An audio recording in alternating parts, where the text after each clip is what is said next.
E aí pessoal, bem-vindos a mais um vídeo aqui do canal. Sejam muito bem-vindos aqui ao meu canal. E nesse vídeo aqui a gente vai dar sequência à série Crescendo em Devoção, que faz um tempão que a gente está fazendo aqui, mas estamos dando sequência e hoje vamos falar sobre o jejum. Então, se você quer crescer na sua vida devocional, assista este vídeo até o final. E lembrando que essa série é baseada num livro, que é este livro aqui, que é a Celebração da Disciplina, do Richard Foster.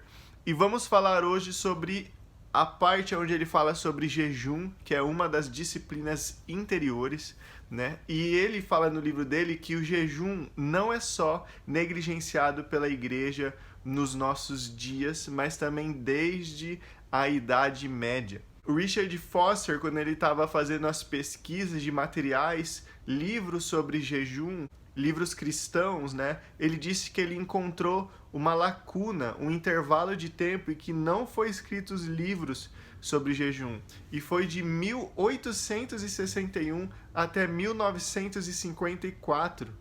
Olha só, quase 100 anos sem escrever nada sobre jejum. Contudo, quando nós olhamos para as Escrituras, para a Bíblia, nós vemos que elas falam muito sobre Jesus e que muitos personagens bíblicos, homens e mulheres de Deus, jejuavam. E alguns exemplos deles são Moisés, o rei Davi, Elias, Esther, Daniel, a profetisa Ana, Paulo e até mesmo Jesus, o nosso maior exemplo sobre jejum. Outra coisa muito interessante também que o Richard Foster cita no livro dele é que também homens notáveis na história da igreja também tinham uma prática de jejum regular.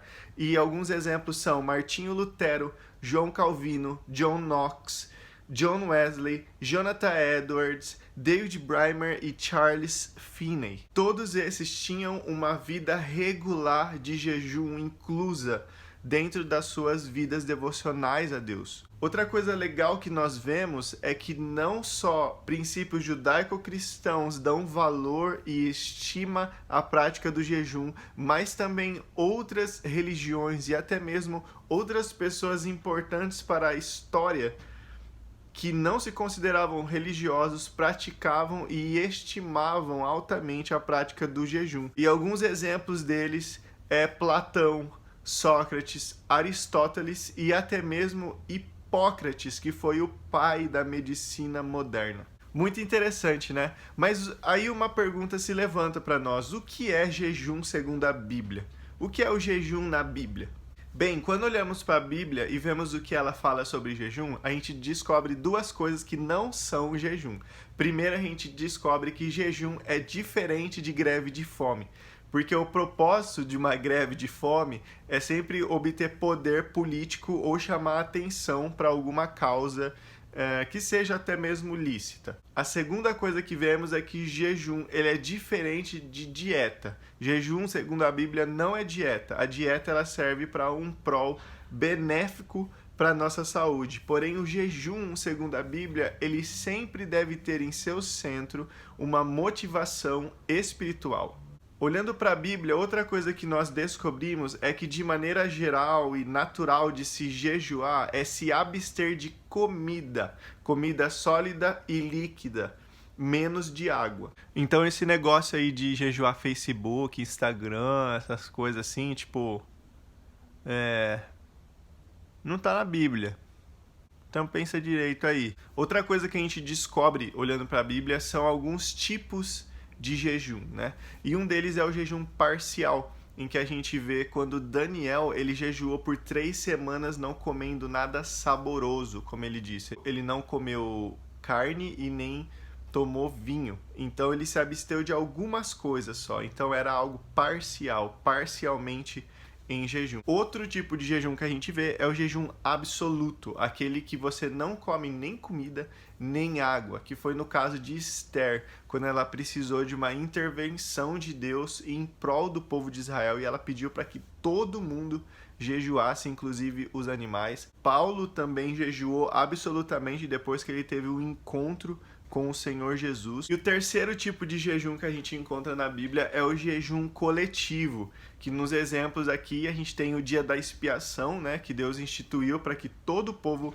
jejuasse nesse dia. Também tem o exemplo do rei Josafá, que quando o Judá foi invadida pediu para que todo mundo jejuasse para que houvesse intervenção. Houve também Nínive, quando Jonas pregou lá e todo mundo se arrependeu e todo mundo jejuou para que Deus não enviasse juízo, e Deus não enviou juízo. E também teve Esdras, né? Quando eles estavam viajando do reino da Pérsia para Jerusalém, e ele pediu que todo mundo jejuasse para que eles tivessem proteção nessa viagem. Então na Bíblia nós encontramos esses três tipos de jejum: o parcial, o absoluto e o coletivo. Mas aí você pode se perguntar, e você deve estar se perguntando aí agora, jejuar é um mandamento? É um mandamento de Deus que eu jejue toda semana, todo dia, toda hora? Bem, nós não conseguimos encontrar nas Escrituras uma ordem direta para que nós jejuássemos frequentemente. Porém, entretanto, todavia, nós encontramos 2 vezes o Senhor Jesus sustentando a prática do jejum e também prevendo que os seus discípulos jejuariam. E essas 2 vezes, uma é no Sermão do Monte, que ele diz assim: quando jejuardes, ele não disse se vocês jejuarem ou quando sentirem vontade de jejuar. Ele simplesmente disse: quando vocês jejuarem, façam isso. Então Jesus ele sustentou a prática do jejum e ele ensinou como fazer da forma certa.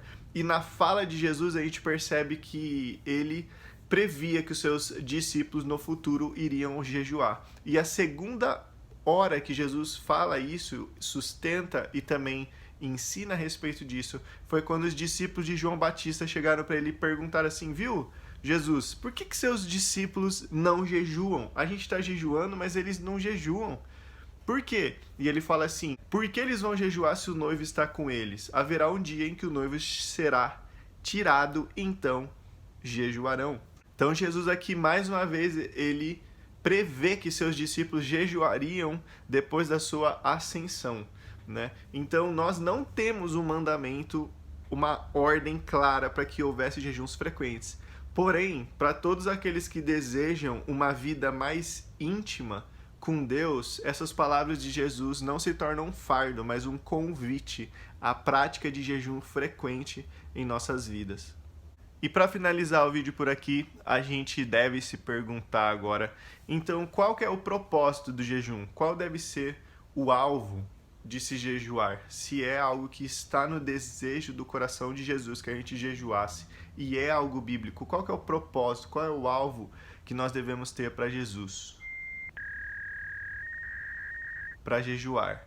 Antes de falar disso, eu queria recomendar para que você assistisse um vídeo que eu vou deixar aqui na descrição do vídeo que eu gravei há um tempo atrás, que já está no canal, que são 7 motivos pelos quais nós podemos jejuar, que nós encontramos na Bíblia. Complementa muito esse vídeo aqui que eu estou fazendo, então vai lá, assiste, tá aqui na descrição do vídeo, ou vocês acessam pelo card aqui em cima. Bem, então qual que é o propósito do jejum? Eu queria citar aqui uma frase que o Richard Foster escreveu no livro dele, que ele fala assim, ó: benefícios físicos, sucesso na oração, revestimento de poder, percepções espirituais. Essas coisas jamais devem tomar o lugar de Deus no centro do nosso jejum.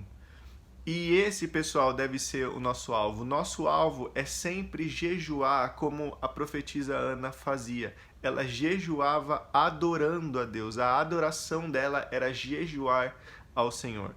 Mas aí você vai assistir meu vídeo lá dos 7 motivos e vai ver que a gente pode jejuar por coisas específicas, para que coisas específicas aconteçam. Sim, nós podemos. Só que nós jejuamos numa forma de entregar a Deus a nossa vontade, o nosso jeito de fazer as coisas e pedir para que Deus libere a sua vontade sobre essas coisas específicas pelas quais a gente pode estar jejuando. Então nós não jejuamos para mudar a vontade de Deus ou para controlar a vontade de Deus para que ela seja liberada ou haja de uma forma específica naquilo que nós queremos. Nós, na verdade, entregamos a autoridade daquilo para Deus e pedimos: Deus, por favor, manifesta a sua vontade, porque a sua vontade é justa, é boa, é perfeita para qualquer coisa e para qualquer área da nossa vida. Então nós jejuamos adorando a Deus, confiando em Deus e entregando para Ele essas situações. Também queria citar aqui John Wesley, que diz o seguinte: em primeiro lugar, que o jejum seja feito para o Senhor, com os olhos fixos unicamente nele, que a intenção aqui seja esta e única esta: glorificar o Pai que está nos céus. Beleza, então, pessoal, esse aqui foi mais um vídeo da série Crescendo em Devoção. Se você curtiu, não deixa de deixar o seu like aqui, ajuda pra caramba aqui o canal. E também se inscreve, pessoal, é de graça se inscrever, a sua inscrição é muito valiosa para mim. Eu vejo que as pessoas têm curtido, estão gostando dos conteúdos. E vamos que vamos, pessoal, até o próximo vídeo no canal. Falou, tchau, até mais. Falou, tchau, até mais. Falou, tchau, até mais.